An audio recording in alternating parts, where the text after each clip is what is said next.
नमस्कार, कल्पना voice channel में आप सभी का स्वागत है। आज की हमारी कहानी है परवरिश। क्यों ना हम अनाथालय से एक बेटा गोद ले लें। बहू का स्वर साधना को भीतर तक कपा गया। कहीं पोते का मुख देखने की लालसा रखने वाली सास को वह व्यंग का तमाचा तो नहीं मार रही। उसने डरते डरते दृष्टि हटाकर मेज पर नाश्ता लगाती आरती की ओर देखा, पर सास के दिल में उठते भावों से अनजान वह प्यालों में चाय उड़ेल रही थी। चाय पीकर मोहित ने आरती द्वारा छेड़े गए प्रसंग का सिरा फिर दांतों उठा लिया। माँ, मेरी राय भी वही है जो आरती की है। डॉक्टर की रिपोर्ट तुम्हें पता ही है। माँ बनने से आरती की जान को खतरा हो सकता है, इसलिए बेहतर यही है कि अनाथालय से अच्छा सा बच्चा गोद ले लें।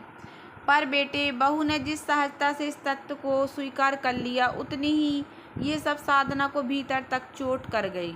रूढ़िवादी मान्यताओं का अहम उसके स्वर को कसेला बना गया। अनाथालय से, जहाँ न किसी की जात का पता न धर्म का, न जाने किस किस के पाप पलते हैं, वहाँ कहते कहते सुर के मुंह में कड़वाहट सी आ गई। पर दादी माँ तो कहा करती थी कि बच्चा तो कुम्हार की कच्ची मिट्टी सा है, संस्कारों की चाक पर वह वैसा ही रूप धर लेता है जैसा उसे गढ़ा जाता है। फिर यह जरूरी तो नहीं कि पाप की औलाद पापी ही हो। मोहित ने उसकी ओर गंभीरता से देखते हुए कहा तो एक झन्नाटे से साधना के जेहन की दीवारों से एक बहुत पहले कहा गया वाक्य टकराने लगा। साधना, पाप तो उसे पापी ने किया, पर इसमें इस बच्चे का क्या दोष? और हर गुनहगार की औलाद गुनाहों का दामन थाम ले, जरूरी तो नहीं। बेटे की ओर उठी दृष्टि को अनजाने भय की परछाइयों ने घेर लिया। कहीं मोहित को कुछ पता तो नहीं चल गया? सालों से नकाब पड़ा अस्तित्व उसे नंगा सा होता दिखाई दिया। उसके चेहरे का भाव कुछ यूं हो गया जैसे उसके सामने बरसों से खड़ा कोई खूबसूरत महल अचानक ही ढल गया हो और उसकी खूबसूरत दीवारों की नींव में दबी कोई भयानक लाश उसे नजर आ रही हो। कुछ देर बाद मोहित और आरती ऑफिस जाने के लिए तैयार होकर माँ के सम्मुख खड़े थे। जाते जाते मोहित ने माँ की झुकी दृष्टि में झांकने का प्रयत्न करते हुए कहा, माँ, निर्णय तुम्हारे हाथ में है, सोच समझ लेना, और यदि निर्णय मेरे पक्ष में हो तो मुझे फ़ोन कर देना। मैं दफ्तर से जल्दी घर आ जाऊँगा और फिर सब इकट्ठे अनाथालय चलेंगे। मोहित और आरती चले गए, पर चढ़ती दोपहर के साथ साधना की आंखों में स्मृतियां घिरती सांझ सी पंख फैलाने लगीं। पुतलियों के व्योम पर अतीत के सितारे एक एक कर उभरने लगे। सुनो, आज माँ जी कह रही थी कि बेटे के ब्याह को 2 साल हो गए, पर पोते का मुँह आगे के शब्द दर्पण के सम्मुख जूड़ा बनाती साधना की लज्जा लाली में घुल कर रह गए। दफ्तर से आकर टाई की गांठ खोलता हुआ राहुल लाज में नहाई उस रूपसी पर हर श्रृंगार के फूलों सा बिछ गया। अभी इतनी जल्दी भी क्या है? माँ से कह दो अभी हमें बच्चों की जरूरत नहीं है। अभी तो हम पर। पीछे से राहुल की बाहों का कसता घेरा और स्वर में उतरती मधोसी को नारी की छठी इंद्रियां तुरंत ही भांप गईं। कसमसा कर वह घेरे से निकलकर उसकी ओर रूबरू हो गई। इस बार उसका स्वर गंभीर था, पर दृष्टि अभी भी झुकी हुई थी। माँ ही नहीं, मोहल्ले की सारी औरतें भी यही कहती हैं। क्यों ना हम डॉक्टर के पास चलें? किशोरी पत्नी की गंभीरता देखकर एक बार तो वह नटखट सहचर भी आबाक रह गया। बालपन की सीढ़ियां चढ़ते ही उसमें इतनी परिपक्वता, पर पत्नी की आंखों में झांकते 2 मोटे मोटे आंसू देख वह विचलित हो उठा। ठीक है, तुम्हारी ऐसी मर्जी है तो तैयार हो जाओ, आज ही चलते हैं। राहुल ने प्यार से उसकी चुंबक थाम कर कहा तो साधना शिशु की भांति किलकारी मारो से लिपट गई। फिर सिलसिला शुरू हुआ डॉक्टर के यहाँ चक्कर लगाने का। राहुल ने शहर के हर जाने माने स्त्री विशेषज्ञ द्वारा साधना का परीक्षण करवा डाला, पर हर विशेषज्ञ की रिपोर्ट में साधना के मातृत्व के गुणों में कहीं कोई अभाव न था। अतः आखिर में डॉक्टरों की सर्वसम्मत राय यही रही कि राहुल के डॉक्टरी परीक्षण के उपरांत ही रोग का निदान एवं उपचार संभव है। और फिर वह दिसंबर की भयंकर शाम। उस दिन राहुल साधना के साथ अपनी जांच करवाने के लिए डॉक्टर के यहाँ गया था। यूं तो शाम के कुछ 7 ही बजे थे, पर पूस माह में अचानक घिराए बादलों ने समय को बहुत आगे धकेल दिया था। रास्ते में बूंदाबांदी भी आरंभ हो गई थी और ठिठुरती सड़क पर एक अजीब खामोशी ने अपना साया फैला दिया। उस निर्जन सड़क पर मध्य रफ्तार से चलता राहुल का स्कूटर एकाएक रुक गया। उतरकर देखा तो उसमें कोई गड़बड़ी नजर नहीं आई। पर लाख कोशिश करने पर भी जिद्दी बालक सा वह टस से मस न हुआ। हार कर व्यर्थ में ही इधर उधर मिस्त्री की तलाश में नजरें घुमाता राहुल स्कूटर घसीटता पैदल ही चल दिया। उसके पीछे भीगी वस्त्रों में ठंड से सिकुड़ती साधना जा रही थी, जिस पर वह हर 2 मिनट में गर्दन पलटकर दृष्टि डाल लेता था। कुछ दूर चलने के बाद साधना को अपने पीछे कुछ आहट महसूस हुई। एक आशा की किरण उसके भीतर जगमगा गई, पर उसने ज्यों ही पीछे देखने के लिए गर्दन घुमाई कि पीछे से किसी हाथ ने उसका मुंह दबा दिया। कुछ और हाथ उसे सड़क के उस पार खड़े पेड़ों के झुरमुट की ओर खींचने लगे। आखिरी बार उसकी खुली आंखों ने इतना ही देखा कि छटपटाते राहुल को 2 लोगों ने पकड़ रखा है। खंबे की पीली रोशनी में राहुल के कान के पास एक हाथ कोई वस्तु गड़ाए नजर आया। रिवाल्वर। उसके अर्थ चेतन मस्तिष्क में स्वतः ही जैसे गोलियां चल गईं। किसी अदृश्य शक्ति से बलपूर्वक अपने मुंह पर से हाथों से पट्टियां खींचकर वह पूरी शक्ति से चिल्ला पड़ी, उन्हें मत मारो, मेरी जान ले लो, उन्हें मत मारो। वह होठों में कब तक यह शब्द बुदबुदाती रही, उसे होश नहीं। पर जब उसकी चेतना लौटी तो वह अपने कमरे में पलंग पर लेटी थी। उसे नहीं पता था कि कब उन दुराचारियों के जाने के बाद राहुल उसे गोद में उठाकर घर लाया था।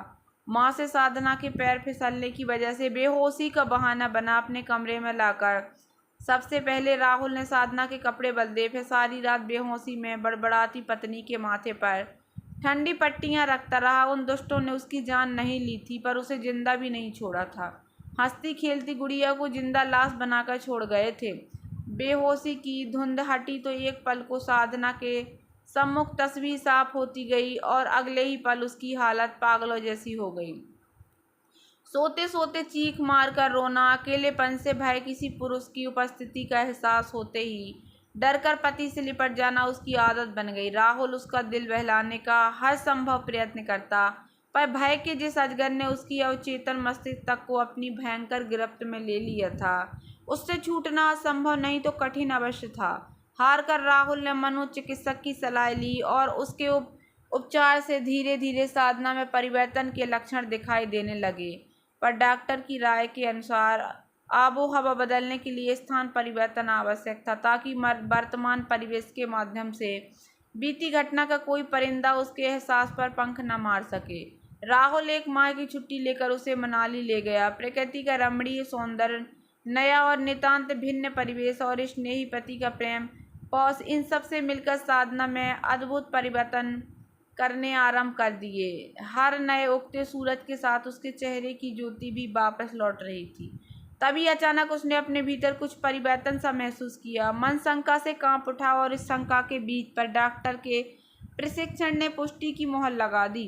उसे पूरे 3 माह का गर्भ था। राहुल भी सुनकर एक बार तो सन्न रह गया, पर सहज होते ही उसने साधना की स्वीकृति से यह निर्णय लिया कि उस भयंकर रात की किसी भी साय को वह अपने भविष्य के आंगन में नहीं आने देगा।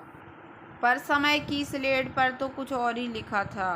कुछ गर्भ की अवस्था और कुछ साधना की शारीरिक और मानसिक स्थिति को देखते हुए गर्भ गिराना उसकी जान के लिए खतरा हो सकता था।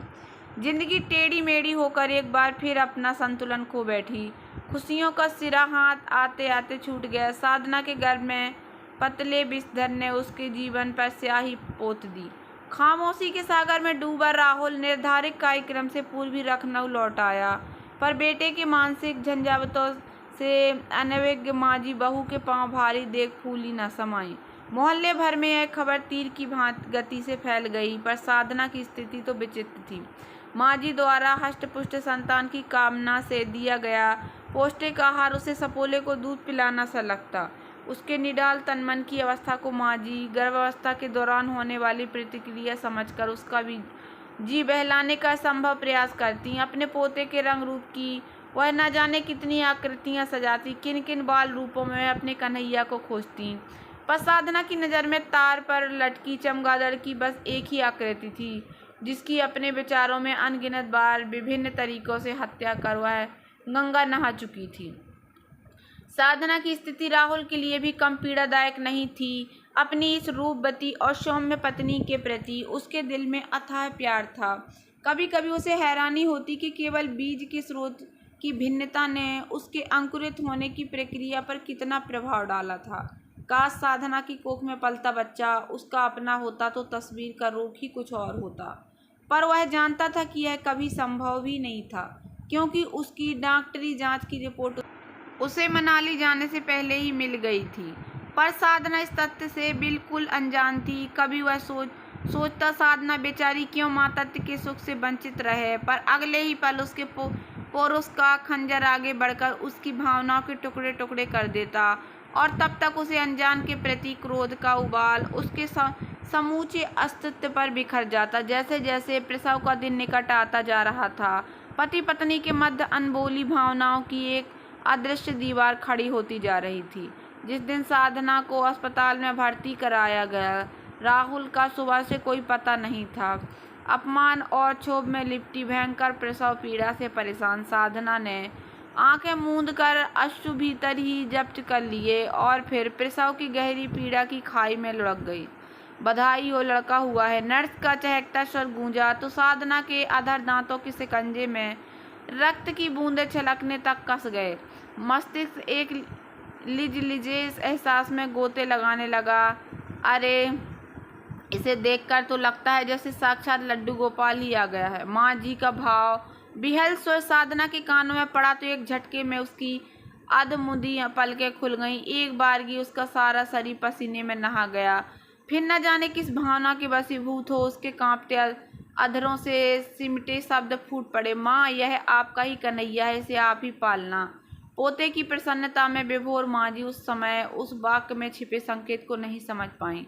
पर साधना के घर पहुंचने पर जब उन्होंने देखा कि बेटे बहू को संतान के प्रति लालन पालन में कोई रुचि नहीं है, तो उन्हें कुछ अजीब सा अवश्य लगा। पर पोते के मोह ने उनके हर सोच को परे धकेल दिया। बेटे बहू के इस व्यवहार को वह आधुनिकता का जामा पहनाकर निश्चिंत हो गई थी। अगले 2 माह के भीतर ही राहुल ने चुपचाप अपना ट्रांसफर आगरा करवा लिया तथा माँ जी से यह कहकर कि ये साधना अभी बच्चे को पालने की स्थिति में नहीं है, पत्नी सहित आगरा चला गया। उसे मालूम था कि माँ कभी अपने पुरखों की देहरी छोड़कर उसके साथ जाने को राजी नहीं होगी। फिर उनके साथ उनकी विश्वसनीय नौकरानी तो है ही, जो हर तरह से उनका ध्यान रखती थी। समय बीतता गया। उम्र से पूर्व ही राहुल और साधना को प्रौढ़ता की चादर से ढांक लिया। खुशियाँ और कहे कहे अब उन्हें अपरिचित सी लगती। खामोशी की धुंध उनके इर्द गिर्द लिपटी हुई थी। मोहित 11 साल का हो गया था। माँ जी के आदर्श तले उसका लालन पालन बड़े सुव्यवस्थित ढंग से हो रहा था। राहुल छुट्टी न मिलने का बहाना बनाकर कम ही घर आता, पर साधना को अपनी सूनी कोख खलने लगी थी। एकांत पाते ही मासूम मोहित की मनमोहक मुद्रा उसे अपनी स्मृतियों में जकड़ कर रख लेती। जब वह माँ जी के पास पहुंचती, वह साधना के पास आने का प्रयत्न करता और साधना ना चाहते हुए भी निर्ममता से उसे परे कर देती। यद्यपि कसैली स्मृतियों पर समय की परत बिछ गई थी और अक्सर उसका मातृत्व उमड़कर छलकने को होता, तब वह सब कुछ भूलकर बेटे को अपने सीने में भींचने को व्याकुल हो जाती। आखिर वह उसी के हाड़ मांस का तो टुकड़ा था, पर अगले ही पल पति के प्रति अपने को अपराधी समझकर ममता के बड़े हाथ वापस लौटा लाती। समय ने पुनः अपनी करवट बदली। माँ जी को दिल का दौरा पड़ा और मृत्यु पूर्व अंतिम बार उन्होंने टूटे स्वर में साधना के सम्मुख जैसे विस्फोट सा कर दिया। बहू, मैं जानती हूँ कि मोहित राहुल का बेटा नहीं है, वह तुम्हारे ऊपर अत्याचारों की निशानी है। क्या साधना जैसे एक ही बार में कई चक्कर खा गई। अपनी ही संतान के प्रति तुम दोनों का रवैया देख मुझे आश्चर्य से अधिक क्रोध था, विशेषतः तुम पर, क्योंकि एक माँ ने अपनी औलाद के प्रति इस उपेक्षा की आशा नहीं की जा सकती। एक दिन जब मोहित 6 साल का था, तुम लोग घर आए थे, तब तुम्हारे कमरे की ओर से गुजरते हुए मोहित के विषय में तुम दोनों की बातचीत के कुछ अंश अनकहे ही मेरे कानों में पड़ गए थे। माँ जी, हमने आपको बहुत बड़ा धोखा दिया, हमें माफ़ कर दीजिए। साधना ने झुर्री भरे निर्जीव होते हाथों को अपनी मुट्ठियों में सहेज लिया। उसकी आंखों से आंसुओं की धारा बह उठी, पर माँ जी अपनी ही रो में बोले जा रही थी। सत्य उजागर होते ही एक बार तो मुझे बेहद क्रोध आया। सोचा मोहित को तुम्हारे पास भेज दूं, पर उसी क्षण न जाने कहाँ से वह मासूम दौड़ता हुआ आकर मेरे पैरों से लिपट गया। देखो दादी, मैं तुम्हारे लिए कितने सुंदर फूल लाया हूँ। उसकी झोली हर रंग के फूलों से भरी थी। तभी मेरे भीतर जैसे किसी ने कहा, फूल हर हालत में फूल है, चाहे वह किसी भी मिट्टी में खिले। कमल तो कीचड़ में जन्म लेकर भी सर्वश्रेष्ठ माना जाता है। किसी मीठी स्मृति में माँ जी के होंठ मुस्कुरा उठे थे। माँ आप कितनी महान है, साधना के मुंह से निकला। किस महान मैं नहीं, महान तो वह बच्चा है जिसके निष्कपट और निर्मल प्यार से मेरे बुढ़ापे के अकेलेपन को आनंद में बदल दिया। अपनी मासूम मुस्कुराहट से मेरे जीवन का हर दुख हल लिया। वैसे तुम्हारे व्यवहार के लिए मैं तुम दोनों को भी दोषी नहीं ठहराती, क्योंकि तुम्हारी मानसिक स्थिति का अंदाजा मैं लगा सकती हूँ। शायद मुझे भी सत्य का ज्ञान यदि विपरीत परिस्थितियों में होता तो मैं भी तुम लोगों की भांति ही व्यवहार करती। माँ जी के मुखमंडल पर संतोष की अलौकिक आभा बिखर गई थी। कुछ देर रुकने के बाद वह फिर बोली, बेटी पाप तो उन पापियों ने किया, इसमें उसे मासूम का क्या दोष। और हर गुनहगार की औलाद गुनाहों का आंचल थाम ले, यह जरूरी तो नहीं। बच्चा तो कच्ची माटी सा है, मिट्टी कहाँ से आई कहाँ लाई गई है कोई अर्थ नहीं रखता। अर्थ रखती है कुम्हार के हाथों की कुशलता, जिसकी बदौलत वह चाक पर चढ़कर सुंदर या बेडोल रूप धारण करती है। मैंने मोहित को अपने खून पसीने से अपने आदर्शों की छाया तले पाला है। मुझे वचन दो, मेरे बाद मेरे आदर्शों की रक्षा करोगी। मुझे वचन दो। माँ जी की सांस टूटने लगी थी। स्वर सुनकर मोहित भी वहां आ गया। कांपते हाथों से मोहित का हाथ साधना के हाथ में देकर माँ जी अंतिम बार मुस्कुराई, जैसे बुझते दिए की लो अंतिम बार चमक गई हो। सांसों की डोर टूट गई। मोहित दादी के निर्जीव शरीर से लिपट फूट फूट कर रो रहा था। माँ जी की मृत्यु के बाद प्रत्येक मकान की देखभाल के लिए राहुल को अपना स्थानांतरण वापस लखनऊ करवाना पड़ा। मोहित की ओर से साधना का अंतस अब धुला धुला सा था, पर राहुल की उपस्थिति में वह अब भी अपने बेटे को खुलकर प्यार नहीं करती थी, क्योंकि मोहित की उपस्थिति में राहुल अभी भी सहज नहीं रह पाता था। हालांकि मोहित से उसे किसी प्रकार की शिकायत नहीं थी। पढ़ने में वह हरदम कक्षा में अव्वल रहता। खेल कूद वाद विवाद प्रतियोगिता में जीते हुए तमगों से उसकी अलमारी भरी थी। आचरण व्यवहार इतना मधुर कि देखने वाला प्रशंसा किए बिना नहीं रहता। पर इन सब के उपरांत भी जब कभी कोई व्यक्ति राहुल को उसका पिता होने पर गर्व का एहसास कराता तो एक डंक सा उसके तन मन में चुभ जाता। समय अपनी डोर खोलता रहा। मोहित के जन्म को 17 साल बीत गए। तभी एक दिन कार्यालय से वापस आते हुए राहुल दुर्घटनाग्रस्त हो गया। साधना घबराई हुई मोहित के पास अस्पताल जा रही थी। तभी मोहित ने अंदर जाकर डॉक्टर से कुछ बात की और उनका रक्त परीक्षण हेतु लिया गया। उन अवसाद के अंधेरे में साधना को खुशी की किरण दिखने के साथ ही बेहद हैरानी हुई जब उसे मालूम हुआ कि मोहित और राहुल का रक्त वर्ग एक ही है। होश में आते ही राहुल की कांपती नजरें कमरे में चारों ओर घूम गईं। कैसे हो अब?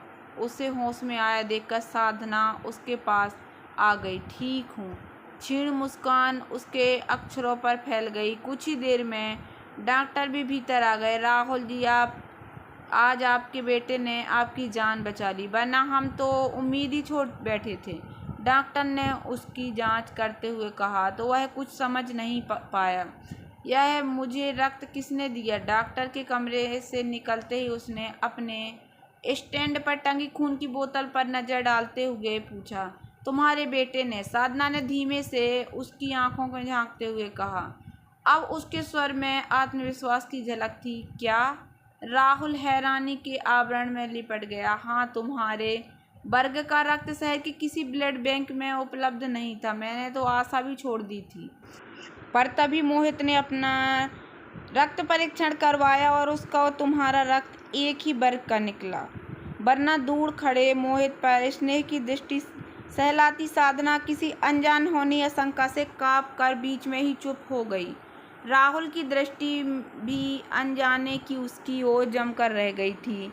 पत्थर की शिला पहली बार पसीजती सी लगी। राहुल की दुर्घटना उस घर में वरदान साबित हुई। घर से खामोशी के बादल छट गए। खुशियाँ और कहकहों का सावन फिर आया। कुशाग्र बुद्धि मोहित इंजीनियर बन गया। राहुल ने ही स्वयं उसके लिए लड़की का चुनाव कर धूमधाम से उसकी शादी की और एक वर्ष पूर्व जब राहुल का निधन हुआ तो वह सब तरह से सुखी था। उसे अपने बेटे बहू पर गर्व था, पूर्ण विश्वास था। अरे अकेली बैठी बैठी दिन भर क्या सोचा करती हो माँ जी? बहू से कहो एक पोता गोद में डाल दें तो तुम्हारा मन लगा रहे। अचानक मेहरी का स्वर गूंजा तो साधना ने अतीत के बिखरे पन्ने एक झटके में समेट लिए। दिन अपनी पूरी ऊंचाई पर पहुंचकर अब ढलने को था। दोपहर का काम करने मेहरी आ चुकी थी। मेहरी पर दृष्टि स्थिर होते ही एक क्षण पूर्व उसके कहे शब्द साधना के कानों में पुनः बज उठे और उसके होंठ स्वतः ही बुदबुदा उठे, वह आएगा, जरूर आएगा। माँ जी नहीं है तो क्या हुआ? उनके आदर्शों को जीवित रखने के लिए वह स्वयं तो है। क्या मुझसे कुछ कहा माँ जी? मेहरी के कानों में उसके अस्पष्ट शब्दों की भनक पड़ी। नहीं रे, साधना ने इंकार में सिर हिलाकर उठते हुए कहा और कुछ ही क्षणों बाद आंखों में एक नई चमक लिए वह मोहित के दफ्तर फोन करने के लिए नंबर मिला रही थी। तो दोस्तों, कैसी लगी आप लोगों को मेरी ये कहानी? अगर कहानी पसंद आई हो तो प्लीज़ मेरे वीडियो को लाइक कर देना। चैनल पर नए आए हों तो प्लीज़ सब्सक्राइब कर लेना और ज़्यादा से ज़्यादा शेयर करना। धन्यवाद दोस्तों।